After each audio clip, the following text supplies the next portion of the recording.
Welcome to the jungle. We're here inside JSerra High School. I'm your host, Jonathan Khamis. This is the OCVarsity Boys Hoops Show Playoff Preview Edition. This is Steve Fryer, our Boys Hoops guru. And Steve, the playoffs are finally upon us. This starts, what, the 3 to 4 week expedition here we have at OCVarsity. Long nights, but it's all well worth it to watch these kids grow up and become champions.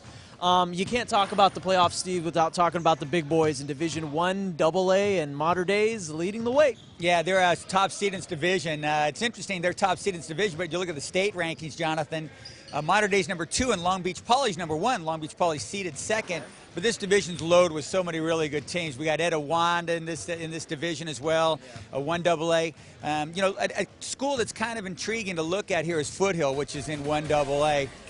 Because they've got a really tough draw. I think they got the toughest draw of any county team, Jonathan. They got to go to Great Oak to make in the first round. And if they're lucky enough and fortunate enough to win that game, and luck won't be involved because they're all awful skilled.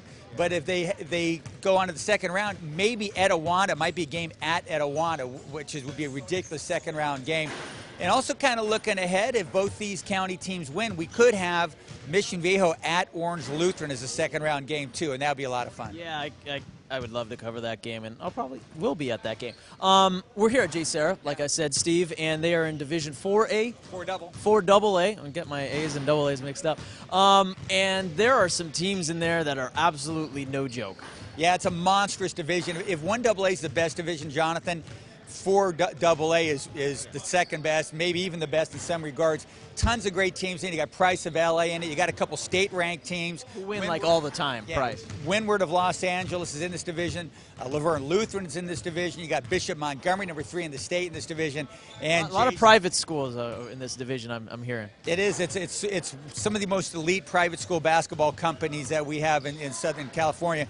And we got JSerra, which is a really good-looking team. You know, they played in that very tough Trinity League, finished third, which is really nice. That gets you ready for the competition that's to come for JSerra and 4AA. All right, the Lions are on their championship drive. We caught up with them earlier. I'm excited. I mean, it's, you know, the best of the best as far as I'm concerned. A lot of private schools, a lot of very good players, great exposure. I think our team's ready for the challenge. We've played a tough schedule this year to get ready for this type of tournament. How fun is it to take on this sort of competition? I mean, it's fun because everybody's good. Everybody can play. It's just fun for the experience.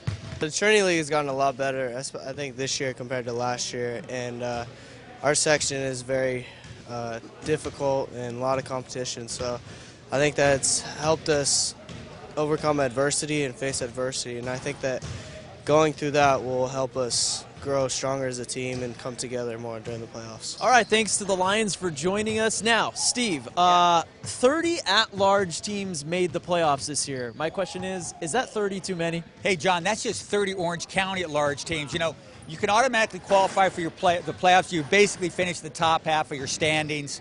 You know, top 4 to 7-team league like the Century or the Empire. You know, top 3 and the 5 and the 6-team leagues.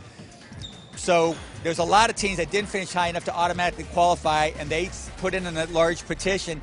30 Orange County teams got in as at-large teams. 44 automatic qualifiers, close to as many as at-large, 30 teams. 6 of those teams were last place in their leagues and still got into the playoffs. Of those 6, 3 of them went winless in league and still got into the playoffs. So, yeah, it seems like it's awful watered down. I mean, but, you know, how often do we see a winless league team win in the first round, go someplace?